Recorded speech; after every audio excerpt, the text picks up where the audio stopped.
What's up, guys and dolls? Welcome back to The Good, the Bad and the Stupid. It's Monday the 17th of August. Welcome to a new week. Welcome to the 268th episode of The Good, the Bad and the Stupid.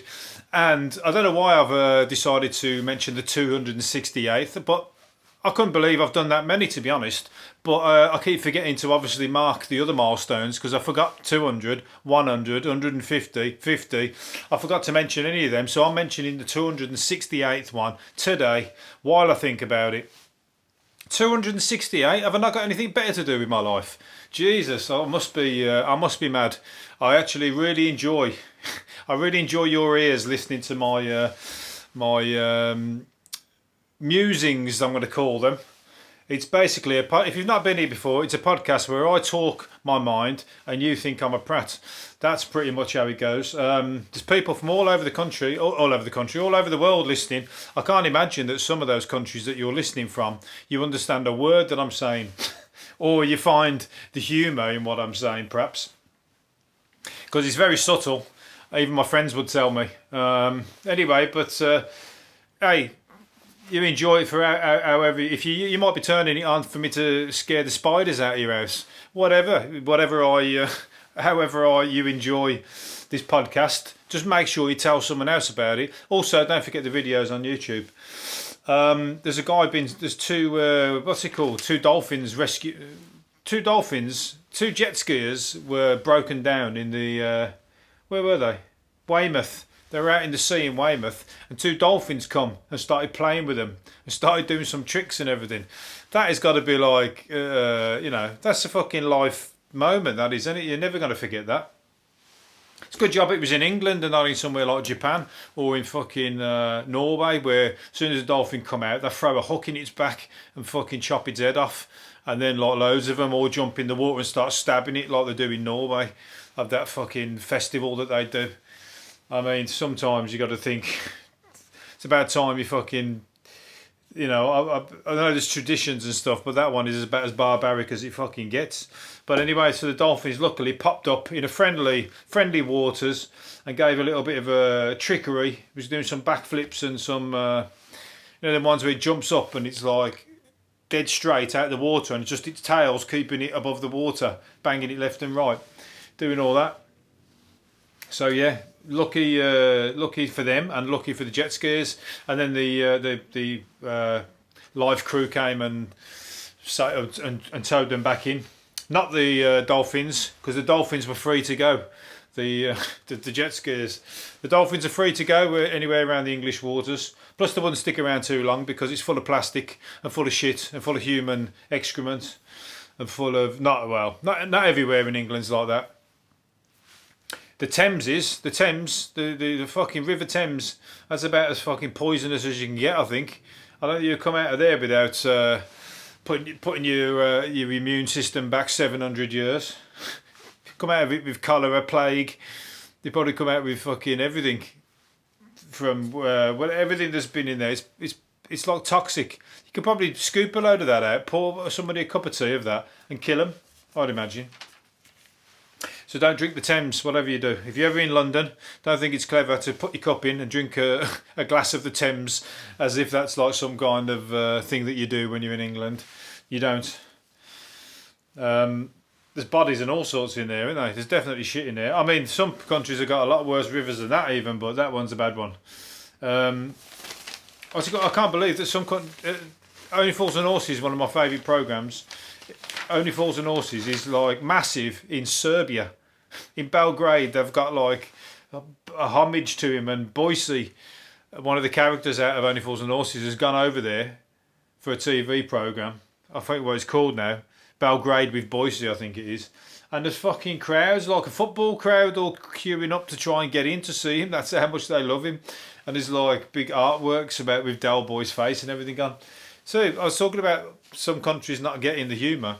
They completely get Only Fools and Horses, and fucking rightly so as well, because it's the funniest programme going.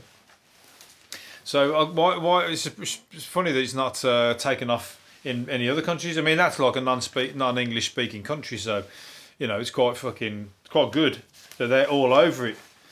I'm surprised Del Boy hasn't been over there then. There's only Trigger's gone. Who's left? There's only Rodney in this photo that I'm looking at here. There's only Boise, Rodney, and Marlene left. And Delboy. So yeah, if you want to go and see some crazy Only Fools and Horses fans, get yourself over to Belgrade. It's funny, but there you go. Now I know if I ever go there, I've got a point of conversation. Usually it's just football, isn't it? Yeah, Man United, yeah, Chelsea, or some shit like that. That's your first port of conversation with foreign people. But now you've got Only Fools and Horses if I ever go to Belgrade, and all of a sudden I'll be fucking, I'll be in the circle. I'll be friends for life. To come out with that stuff. Right, hang on, I've just dropped everything on the floor. The US and China are setting up opposite moon bases on different sides of the moon. So we've got a standoff down here on the Earth, and then they're going to have a standoff on the moon as well. They're going to start throwing fucking, I don't know. You probably can test all your space missiles up there as well, can't you? You can probably try all your new weaponry and whatever. I mean, fucking people love to develop new weapons, don't they? So they're going to be them like zap ones, like they get on Star Wars. That's not what they sound like. But they let out the red beams. The beam fucking. There's going to be all that kind of stuff in there. You can't really do that down here. So there's more weaponry to come. They're going to be on the moon base and the Chinese moon base. Well, I think they should just get on. And then at least they can go and holiday at each other's moon bases. How far apart they're going to be. Is the moon bigger than the Earth? I think it's pretty big anyway, isn't it? So they're probably going to be too far away to be bothered. But by 2069, US are going to have a base. China are going to have a base. In the middle of it, there's probably going to be a service station.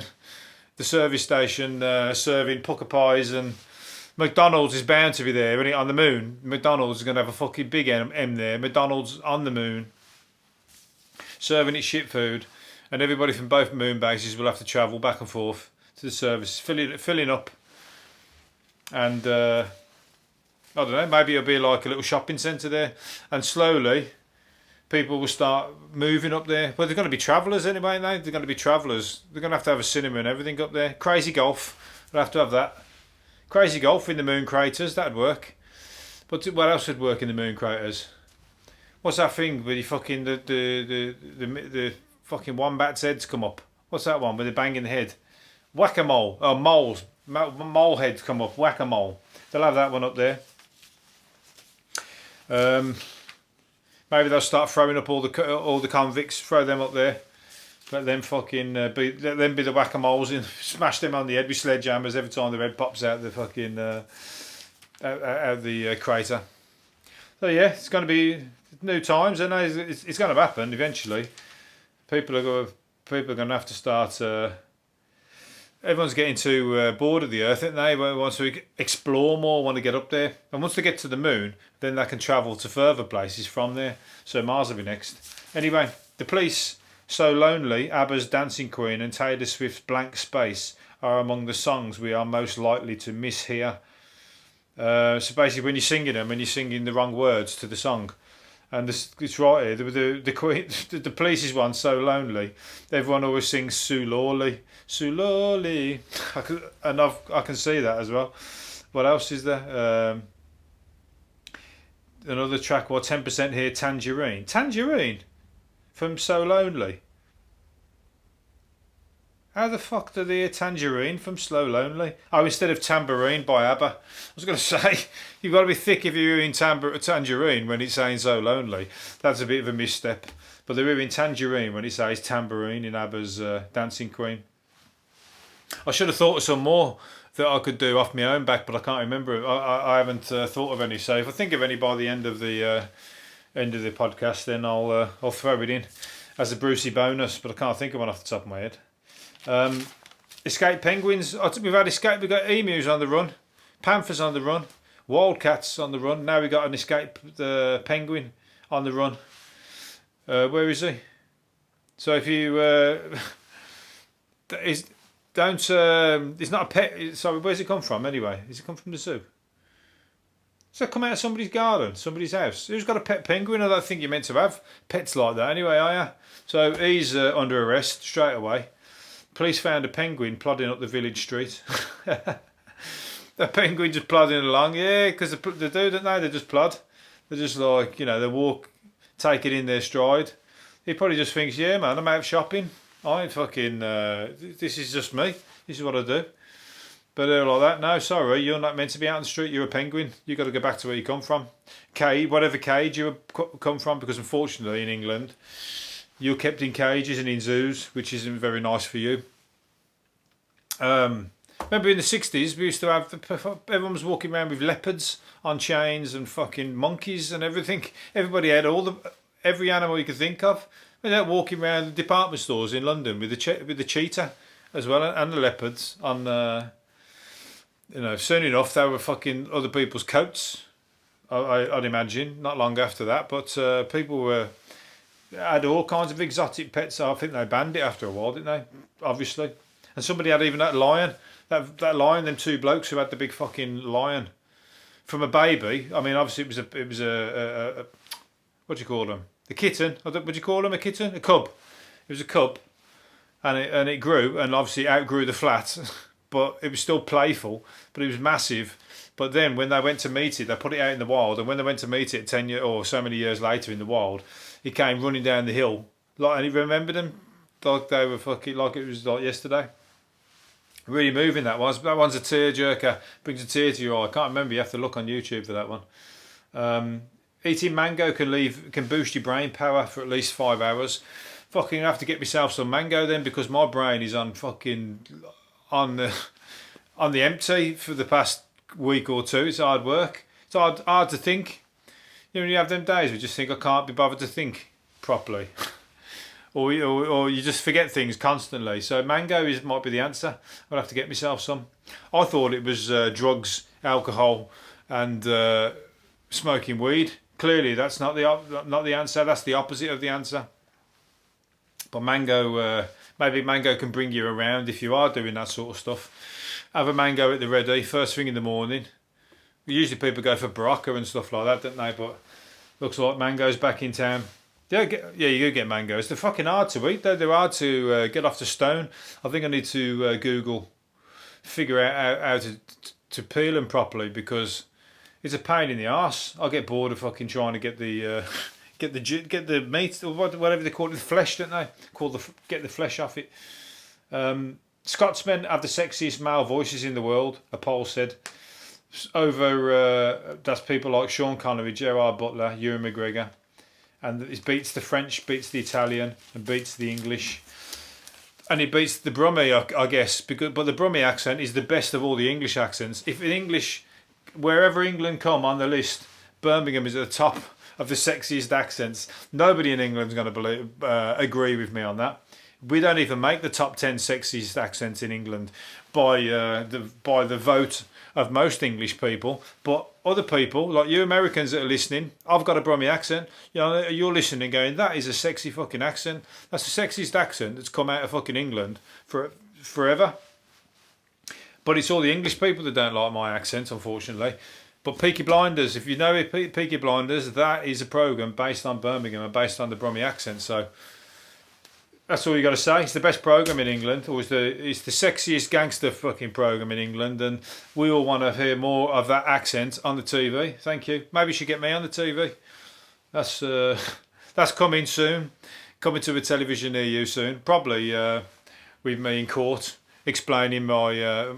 I've probably offended somebody on my podcast and I'm having a defamation case or something like that. Right, I'm going to finish off on something. I'm going to find something. An inventor says he has set a speed record by travelling 44 miles an hour on the back of a wheelbarrow. That's the fastest wheelbarrow I've ever heard as well. I know you get some Polish people and the foreign workers come over here and outwork the English on the building sites, but nobody's moving a wheelbarrow faster than 44 miles an hour, I'll tell you that. And this is an Englishman. But he's going for that's fucking three-wheelers as well, aren't they? That's like faster than a Robin Reliant. That's Del Boy and his Robin Reliant bombing it. Or Rodney was it when they were doing he was bombing it fucking really fast and went over the speed bumps, flying over the speed bumps. But this guy's going that fast in a wheelbarrow. I tell you what, I think you need a helmet on. He's also about 100 mile an hour shed. That's got to be the fastest shed in the West Midlands. Where's he from? Chippenham, Oxon. That's near the West Midlands. So yeah, if you ever want to modify anything in particular that's not a car, maybe you want to have the fastest washing machine. What else could you have? The fastest bath. You could have the fastest settee. This is your man. Here's your van. He can fucking Rolls Royce spruce it all up for you. But I tell you what, I don't think you'll be living very long if you fucking travel around on it, because they don't sound very safe to me. Sound like a lot of fun, but don't sound like you're going to live very. You ain't going to live to tell your grandkids about it anyway. Right, I'm going to leave it there. So hopefully you've enjoyed it, and I'll do another one tomorrow. See you later for now. Bye.